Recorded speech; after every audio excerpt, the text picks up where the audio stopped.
Welcome back, you guys. Kick back and relax as we dive into another episode of Skip to Saturday.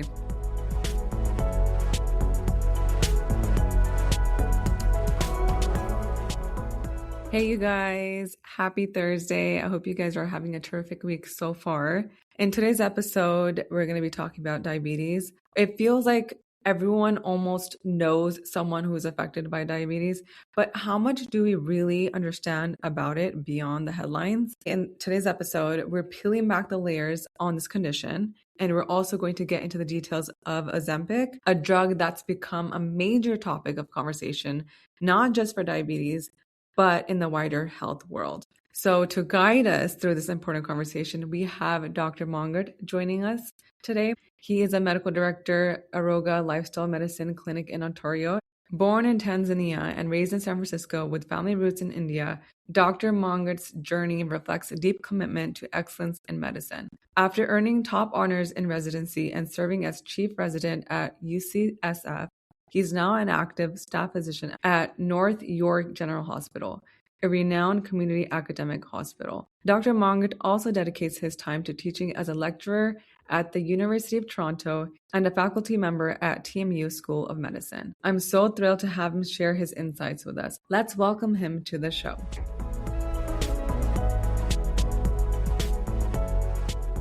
Hi, Dr. Mangat. How are you? Good. Thank you for having me. How are you? I'm good. Thank you. Thank you for sharing your time with me. So let's start with the fundamentals of diabetes. Could Sure. you kick us off by explaining the fundamental differences between type 1 and type 2 diabetes in a way that's easy for everyone to understand? Sure. So type 1 diabetes is more of what some majority will say is an autoimmune disease where your own immune system makes a mistake and it kills off your insulin producing cells in your pancreas and you don't have insulin. And therefore, your blood sugars go through the roof, and you actually need insulin shots to regulate it. And it usually happens when you're young. So it can happen at 4 or 5 years of age, all the way up to 20, 21 years old, 25 years old, most of the time, right? Type 2 is more of a lifestyle disease. Type 2 is what are you eating? How are you sleeping? Like sedentary behavior, processed foods, sugary foods, fatty foods. You start to gain weight. It's part of a syndrome called metabolic syndrome. You gain weight, you get a fatty liver, you get high blood pressure, you get high cholesterol, right? And actually you have too much insulin in your body because your body's not sensitive to the insulin it's already producing. And it's more of a lifestyle disease. And majority of type 2 diabetes is completely preventable. And even if you have the diabetes, up to 60% of it can be reversed with lifestyle changes. Okay. And then you were telling me earlier that there are some symptoms that you have to really look for. You don't need to go to the doctors, or you don't need to get blood work to know that there's something going on. So can you just briefly go over that? Ideally, you are getting blood work, so you could catch it early. Right. But like, say you haven't gotten any blood work, when I'm asked,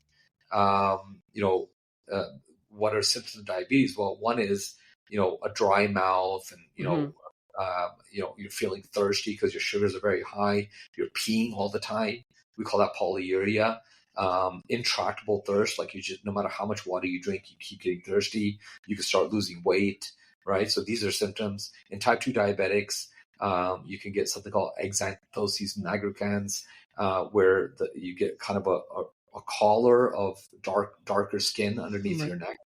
So that's your kind of type 2 type of diabetes symptoms without blood work. But a simple urine test will tell you if you have diabetes, or a blood test. Yeah. Okay. So the whole lifestyle conversation, right? So I have a huge sweet tooth, right? And we have natural sugars from fruits that we get, and there's the sugars in the processed foods. Is there how much sugar is too much? I know you're about lifestyle, but let's just say I am not changing my lifestyle, but I do not want to get diabetes, or if I'm pre-diabetic, I don't want to get to that point where it's just, I can't manage it. So how much sugar would be too much for me to consume? So we have to remember that type 2 diabetes, lifestyle disease, it comes from not only the diet, it can come from lack of proper sleep. It can come from lack of movement and sedentary behavior. It can come from high emotional stress levels. right? So there's a lot of factors that can cause type 2 diabetes, right? Wow. One of them is the diet, right? And the diet is usually processed foods, right? Processed sugars, fatty foods, like a lot of meat intake, a lot of foods with saturated fat, meat, dairy, processed foods. It can lead to type 2 diabetes in terms of the food. When it comes to sugar, sugar is sugar. Everything becomes sugar, right? So carbohydrates become sugar. Proteins become sugar. Okay. Fat eventually can become a glucose molecule. But how fast you make that glucose depends on what type of carb you're eating. So white sugar and processed sugar is the quickest way to spike your blood sugar. Okay. Orange juice is the quickest way to spike your blood sugar, right? So Mm-hmm. what I would say is what I tell my patients, if you can eat sugar, eat it from the natural whole foods and chew it. So you can eat as much fruit as you want, but there's something about the architecture of the plant cell membrane, Mm-hmm. which prevents the rapid absorption of the sugar in your Mm-hmm. blood. Okay, so I'd rather you chew on that orange or chew on that apple and Oh, satisfy that sweet craving with whole fruit, okay. right? Yes, some fruits have more of a glycemic index than others, like grapes might Mm-hmm. have a higher glycemic index, or a pineapple or something compared to say blackberries or something, right? Or a banana, right? But in Mm-hmm. general, you need to eat fruit, right? Like Mm-hmm. fruit is good for you. Like it's got phytonutrients in it, it's got fiber in it, it's got antioxidants in it, it's got a whole bunch of vitamins, different types of minerals in it. You need fruit, Mm-hmm. right? So that sugar is not a bad sugar in my eyes, Mm-hmm. right? But the white sugar, processed sugar, right? You just have to think, when we evolved as a species 1,000 years ago, where did we get our sugar from? Well, not from processed foods, that's for sure. We ate a fruit. Yeah. We ate a fruit. No. Our bodies are designed to get sugar from that, Mm-hmm. or dry fruit, right? So like dates or figs, right? And then I'll also eat like 70% cacao powder, dark chocolate. That's good. I allow that with my patients. I try to Okay. get my patients to satisfy their sweet craving from one of those three things, and then I'll Okay. say, hey, listen, you want to have dessert once in a while, not a big deal. Right. You're at someone's birthday, you want to eat a cake, ice cream, not a big deal. But if for 80% of the time you can get sugar from these things, you're Mm-hmm. good to go, Okay. right? Okay. So that's that Okay. sugar. Yeah, Okay. So basically just kind of paying attention to like your like doing more of a uh getting more sugar from whole foods, yes, fruits and all that stuff that's the instead key. of Whole okay. foods. Okay, whole And foods. what is whole food? Whole food, it's very simple. I'll say to my patient, look at your plate Mm-hmm. and ask yourself a question. Was Mm-hmm. that food here 1,000 years ago? Oh, okay. Okay. Right? Okay. You don't recognize it. If it wasn't here 1,000 years, it's not a whole food. A company's done something to it. Yeah. So I'll give simple examples like, listen, you can boil a potato at home, Mm-hmm. or you can eat a French fry from McDonald's. Oh, They're both potato. yes, yes. One's a whole food, one's processed. You Right. could chew on an apple, or you can eat Okay. applesauce. Okay. You can cut a tomato, or you can Mm-hmm. have ketchup, Mm-hmm. Mm-hmm. right? You can eat challi or corn on the cob, Mm-hmm. or you can eat corn tortilla chips, Right. right? So, the food industry has a really sneaky way of taking something healthy Yes. and doing a bunch of things to it to hijack your hunger signals, Yeah.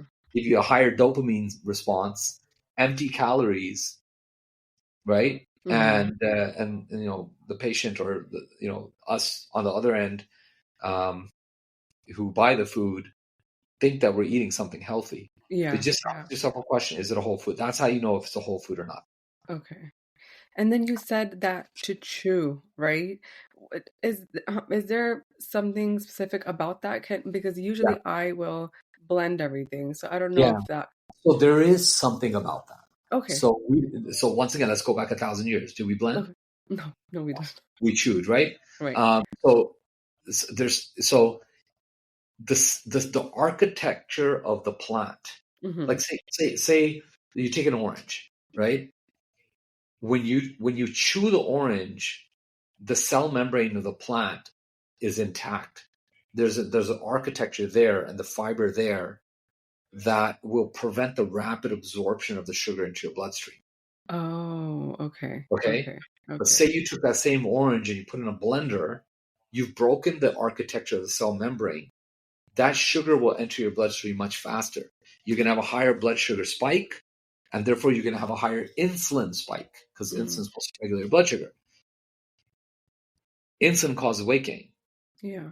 Insulin raises your blood pressure. Insulin causes a higher. All the effects of insulin are actually pretty bad on your body. So you get a higher insulin spike. So that's how it works. Same thing with oil. People will ask about oil. Well, how did we get oil 1,000 years ago? Did we squeeze a bunch of olives and put them in a thing, and now you have olive oil, or did we actually chew on the olive? We chewed on the olive.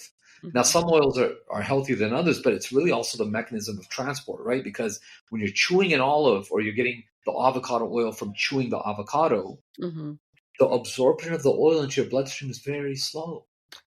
Okay. You put a bunch in a bottle and you pour it all over. That's different. Okay. You get rapid absorption of saturated fat into your bloodstream. Oh, okay. This is all making sense to me now. Okay. Yeah. So how do you've got 4 kids. So how do you deal with this? Because kids are picky eaters. I mean, my wife is a superstar, and she's very, she makes sure that the meals are healthy in the house. Okay, that's good. Part of it is just keeping it out of the house, right? Like, you ask an alcoholic to stop drinking, if they still have alcohol in their cupboard in their kitchen, it's like, good luck. If they know they have access to it, right?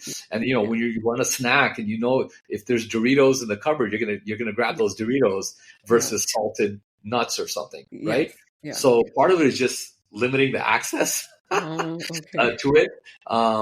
But I mean, I think, and that's how we've done it with our 4 kids. Like, I have a 19-year-old, 15-year-old, a 12-year-old, and a 5-year-old. They don't have access to the processed foods as much. Now, obviously, if an aunt or uncle or the grandma brings some candy from the store, it's like, there you go.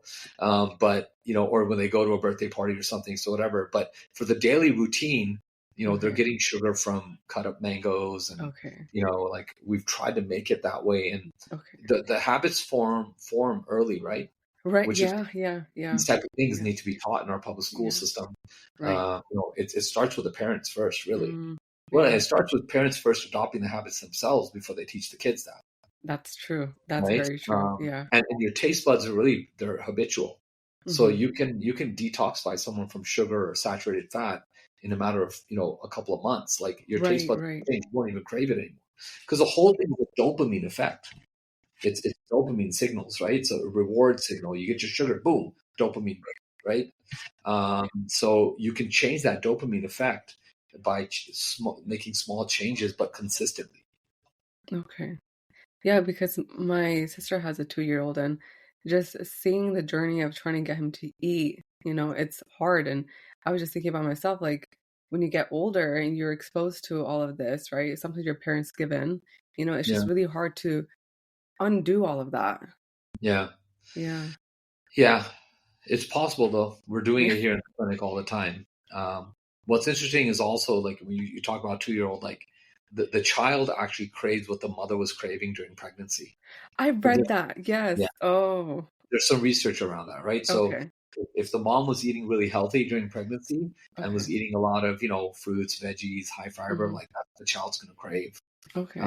If the mom was eating, pizza and cheese or junk food, the kid's going to crave that coming out. Same thing, right? Damn. Yeah.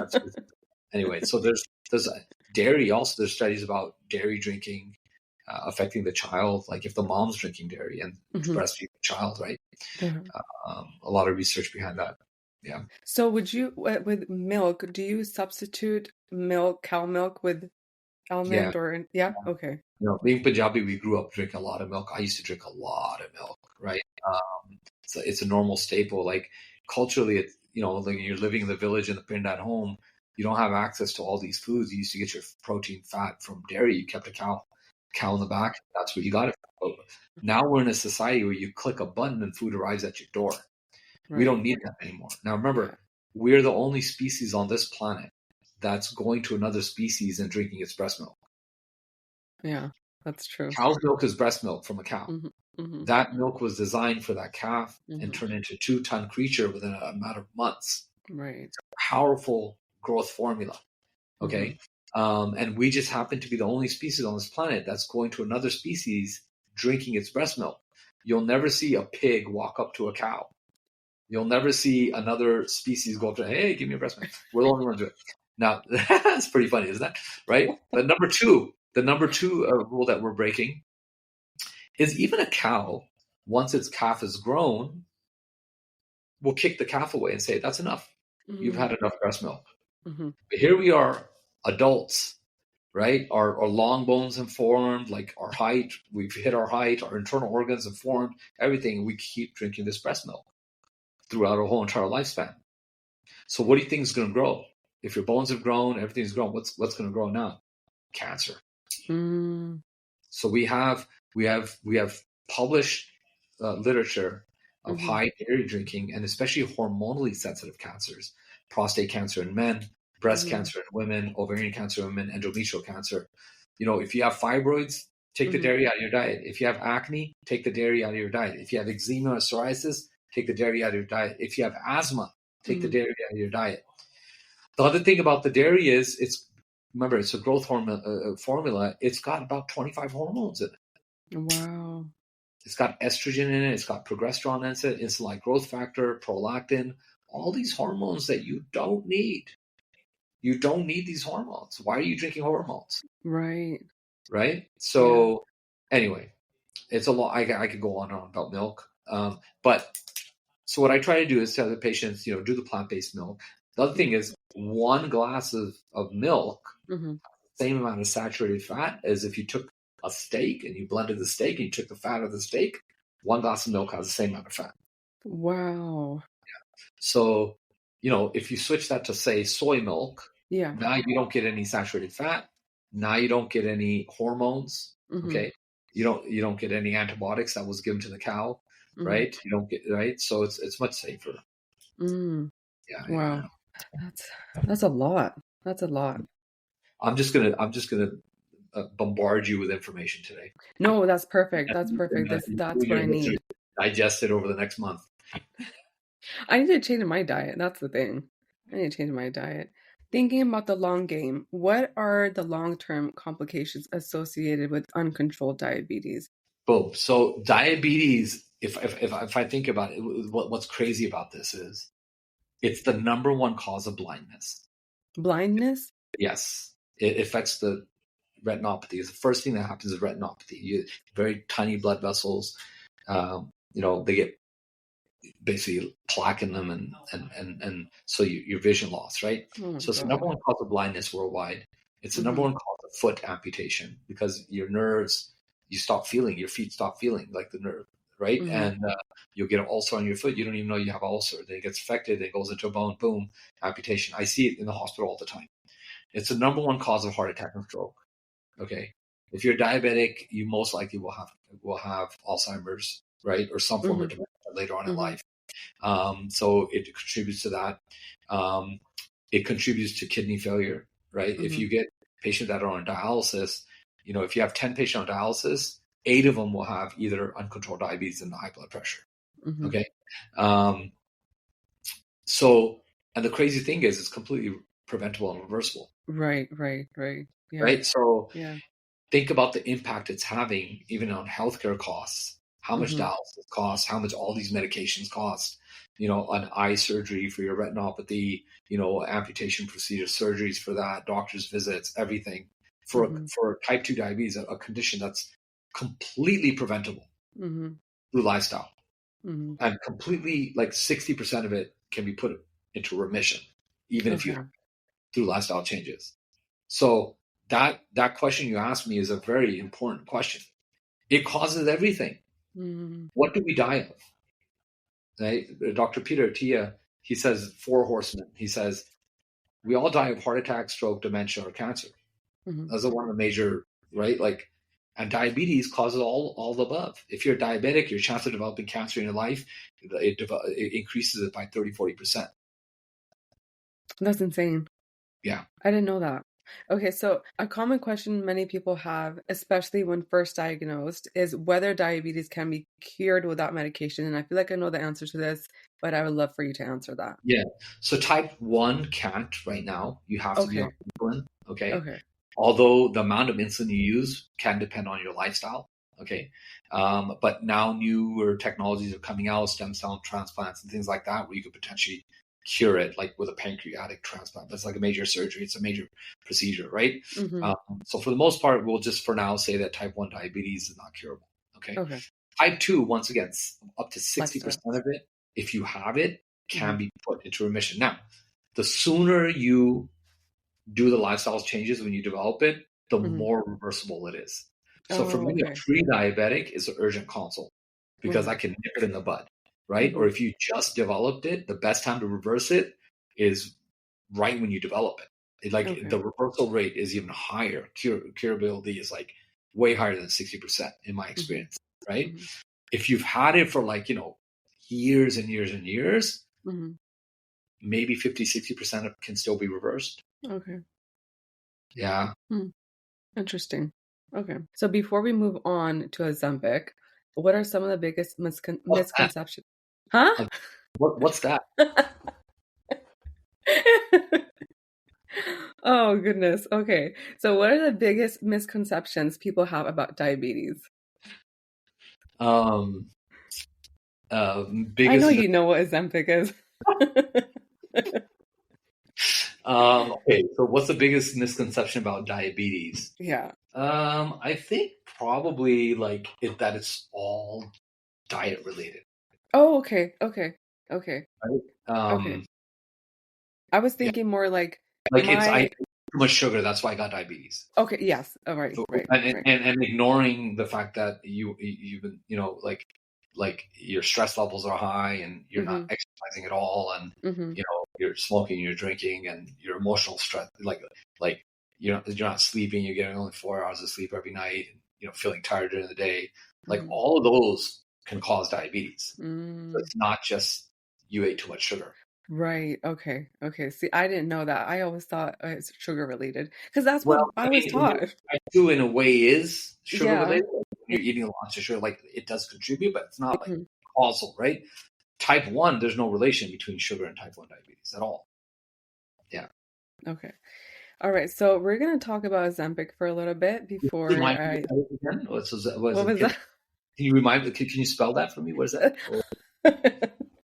I know you know. Okay, so in the last year, right? In the last year, Ozempic has been on the rise, right? And I was last night I was looking at some of the stuff in the news that's coming out. Like there's lawsuits against that medication or the company that has founded that medication. So what, so it is used for diabetes. So what does that do? How does it work in the body? And then what are the common side effects of Ozempic for someone who is using it for diabetes? Let's start with that first. Okay. So Ozempic is something we call a GLP-1 agonist. Mm-hmm. Um, GLP-1 is something that our body actually already makes. Okay. When we eat food Mm-hmm. and our body feels that we just got some nutrition, Mm-hmm. our intestine, will create GLP-1. Okay. GLP-1 does a couple of things. It increases insulin from your pancreas, so insulin Mm-hmm. secretion goes up to help lower your blood sugars. It also decreases something called glucagon production. Mm-hmm. Glucagon raises your blood sugars. Okay. So you're decreasing something that raises your blood sugars, Mm-hmm. and you're increasing a hormone insulin, which lowers your blood sugars. So Okay. that's how it helps your diabetes, right? Okay. That's one way. The other thing GLP-1 does is it slows down your transit time in your stomach. So it kills your hunger basically. So Mm. you're satiated, like it takes less to be satiated because your stomach is slowly, it's like, right? Mm. So you're just feeling full, and then you get less of a blood sugar spike because it really slows the absorption of blood sugar. You get less of a blood sugar spike, you get less of an insulin spike, right? So that's how it works, Mm-hmm. right? So when you think of it, that's how it lowers your sugars because it's increasing your insulin production, it's decreasing your glucagon production, it's also decreasing your blood sugar. It decreases the blood sugar spike from your food because the transit time's a lot slower. Slower. Okay. Okay. That's how it works. Okay. And because you're feeling full all the time, I would say that you're also eating less, Mm-hmm. right? Mm-hmm. And then you start to lose the weight also. Right. Okay. So that's kind of how it works. So Okay. you can get weight loss from it, and you get better blood sugars from it and everything like that. Now, because you're having better blood sugars, Mm-hmm. right? Because you're getting less glucose spikes, inherently you're going to get all the other potential benefits from it, which have been studied now in human studies that, once again, what causes damages to the inner lining of your blood vessels, which can cause heart attack, stroke, and dementia, like metabolic syndrome causes that. But and now that you're on this medication that is causing weight loss, causing decreased sugars, you're also going to put, it's been said that now there's cardiovascular benefits to the GLP-1s. There's kidney benefits. We know diabetes causes kidney failure. We just talked Mm-hmm. about that. So if Yeah. you don't have diabetes, then you're not going to get kidney failure. So now the company can proclaim that, look, there's kidney benefits too, right? Right. If you don't have diabetes and you're at a healthy weight, then the likelihood of you getting dementia goes down too, Mm-hmm. right? So there are these benefits to this medication that have been published now in the literature. Okay, so that's kind of how it works. Side effect wise, it's, just imagine you're feeling full all the time, so you're feeling nauseated all the. When your stomach's full, kind Mm-hmm. of nauseous, you don't feel like eating, right? Yeah. Nausea. When your gastric motility slows down, you can get GI symptoms like bad diarrhea, just bad belly aches, and a lot of GI symptoms can start to happen. Mm-hmm. Uh, there's some literature on depression, like just overall like motivation to do things may start to go Mm-hmm. down too, like you're Oh, not. okay. Um, and but those are kind of your common side effects. Is really the GI side effects, right? There are some Mm-hmm. potential serious side effects like pancreatitis, really bad. I've had a lot of patients who have had that. I've seen them in the hospital. So yeah, I was just lying. I do know what Ozempic is, but I know. and so and then the other is very rare, but it's lethal. Like a certain type of thyroid cancer can develop. And more and more is being found out, right? Like in terms of other. But the other thing is, when you're losing the weight, 40% 40% of that weight is coming from muscle and bone. Mm-hmm. Mm-hmm. Muscle Mm-hmm. is very important tissue. Yeah. Muscle increases your health span and lifespan, and prevents frailty as you get older. Decreased risk of falls and fractures, which have Right. hip fracture in an elderly woman is a 40% mortality. And then muscle also keeps you metabolically healthy Mm-hmm. because and bone, right? So you're losing valuable tissue at the same time if you're just popping the Ozempic and you're not doing Okay. other things with it. And so what would be the other? I'm going to eventually get to the point where you're going to ask me what my opinion is on it. Yeah. What is your opinion? Right? So I'm just going to cut to the chase, and I'm going to say that, look, Ozempic has its role. It does have a role. Okay. And it is very powerful in weight loss and all these things we just discussed. But it has to be accompanied with lifestyle changes. Okay. And weightlifting, so you don't lose the muscle, right? Good sleep. And because it's not just all about losing weight to be healthy, right? You can lose weight, but if you're eating like crap, if you're sleeping like crap, if you're not moving, your risk is still high of being Mm-hmm. unhealthy, Mm-hmm. right? So my opinion is that because it's become a magic pill, Yeah. it is being over. This is my opinion, and I might get some hate over it, That's but okay. like I do think it's being overprescribed Mm-hmm. because patients will have the tendency to not put in the work and the effort toward their lifestyle changes, and Yeah. they just want this magic pill, Right. right? Right. Right. With all the potential side effects. And if you don't make the lifestyle changes, Mm-hmm. unless you're planning on being on this medicine for the rest of your life, you will probably gain the weight back. And Oh. it'll all be fat tissue because you've already lost the muscle and the Oh bone, my God. Okay, so you will regain the weight back, Mm-hmm. and it's just going to be fat, and then for sure Okay. you're going to have metabolic syndrome, right? Okay.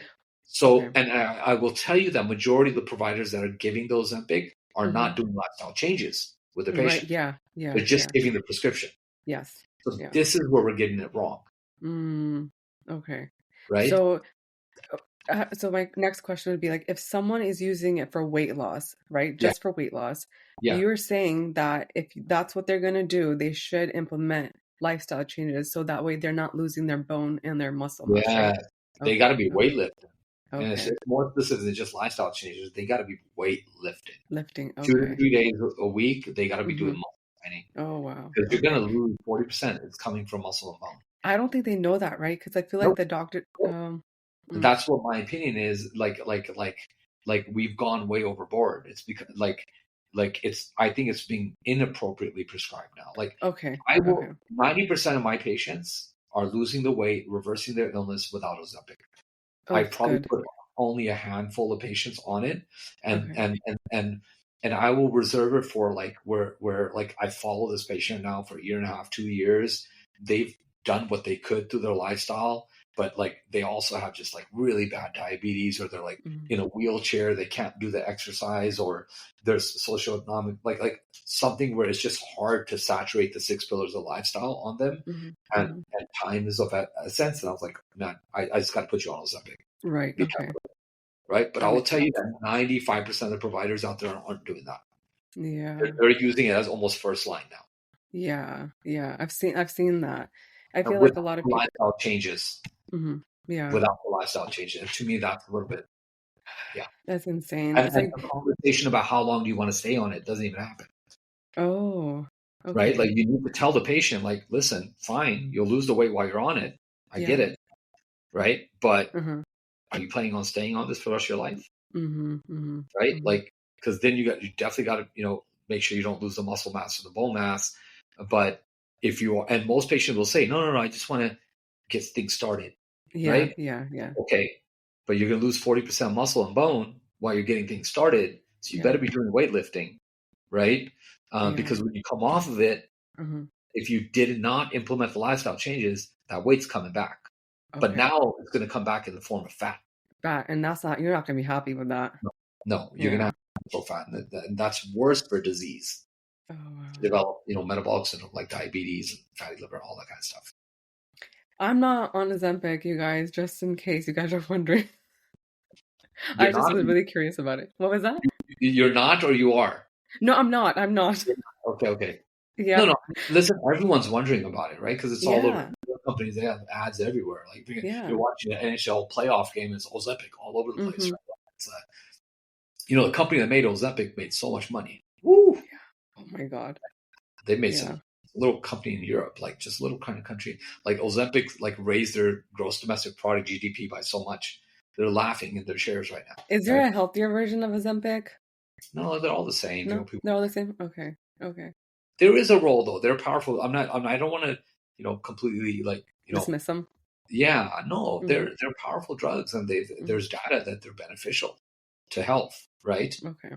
I just think right now it's so early. It's become like it's inappropriate prescriptions without lifestyle changes, without having that conversation, and it's like people are using it as a fad now. Like they don't even have disease, and Mm-hmm. Mm-hmm. Yeah.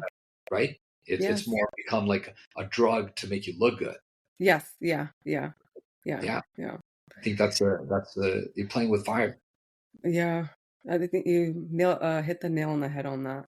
Is there anything else that you like to share with us before we go? I mean, just in general, like for your listeners, I think you should look up lifestyle medicine. You should look up the American College of Lifestyle Medicine, because what we do, and look up the blue zones. Okay, Okay. blue zones are areas where people are living 100, 105 years without any disease, and Oh, scientists visited these areas, and they're doing okay. 6 major things. So Okay. blue zone, Okinawa, Japan, Nicoya Peninsula, and Costa Rica, and guess what? You've got one in California where you're sitting. Loma Linda. Go visit Loma Mm, Linda. San okay. Bernardino County, San Bernardino County and Yeah. Loma Linda are right next to each other, 5 minute Nice. drive. They're breathing the same air, they're drinking the same water, but there's Mm-hmm. almost a 10-year difference in lifespan. Oh. And the amount of chronic disease that's in San Bernardino, Loma Linda is one of the blue zones. People are living like 100 years without disease. Wow. What is it? What are they doing? Yeah, Oh, yeah. what are all these places? They're eating whole food, Okay. majority plant-based diet. They're sleeping 7 to 9 hours a night. Mm-hmm. They're always on their feet. They're getting exercise every day. Okay, Mm-hmm.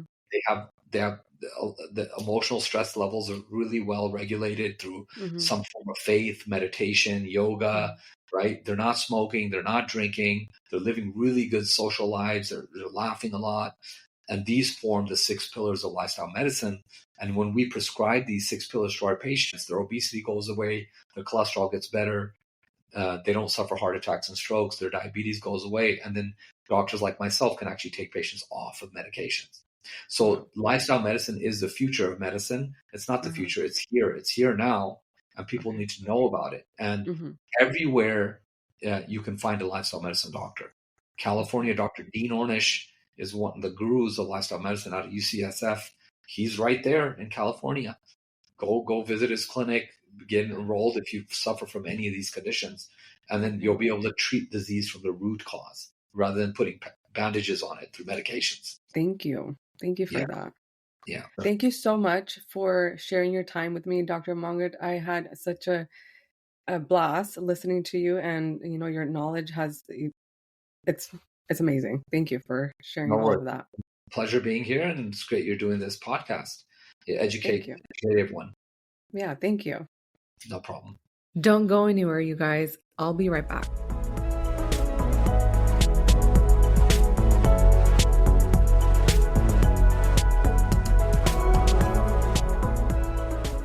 All right. So that was a lot, I feel like. There's a lot I did not know about diabetes. Did anyone else's heart melt when he called his wife a superstar? I thought that was so sweet. Anyways, when we were having this conversation about foods and what we should be eating, I really just wanted to get up and throw everything away because I was like, okay, I am not taking care of myself properly. And I had no idea that diabetes causes blindness. I was so shocked. The purpose of this whole podcast is to, broaden our perspectives and gain some insight and knowledge about stuff that we don't know, right? So I feel like I gained a lot of understanding of what diabetes is and how you can reverse that. And we got a little insight of Ozempic, and just understanding all of that together, it's made me feel like, you know what, I have to really get my shit together, because I used to be really good with my health in college. Crazy enough, I was really healthy and stayed on top of my stuff when I was studying. And then you'd think that it would be the opposite, because college students normally just load up on junk food and anything that's easy. But it was a total opposite for me. And then after college, I would say that it became difficult for me to have a healthy diet and just, keep myself as healthy as possible. One thing that crossed my mind after our conversation, he had said that these food companies have a way of labeling something that's processed as good for you, right? I remember we studied this in marketing. I think it was in marketing. And what was really interesting was that the foods that were bad for us were placed in grocery stores that were on the shelf that was easily accessible for us, especially for kids. So when you're walking down the aisle, all the unhealthy stuff was in your eyesight, and anything that was good for you was going to be on the top shelf, where most people don't want to reach for. And kids especially can't reach that far, right? So they purposely position stuff like this so it's easier for us to get our hands on. And it's the first thing that we see when we go down the aisles, right? Now imagine that the marketing aspect of food, they switched it around and placed the healthy stuff on the shelves that were easily accessible for us and for kids. I don't get why companies don't want... I mean, I guess I do get it, because if we were healthy, that means less medical expenses, doctor visits. We won't need the medications that they're pushing out as often, or if at all. So it is a money-making scheme, unfortunately.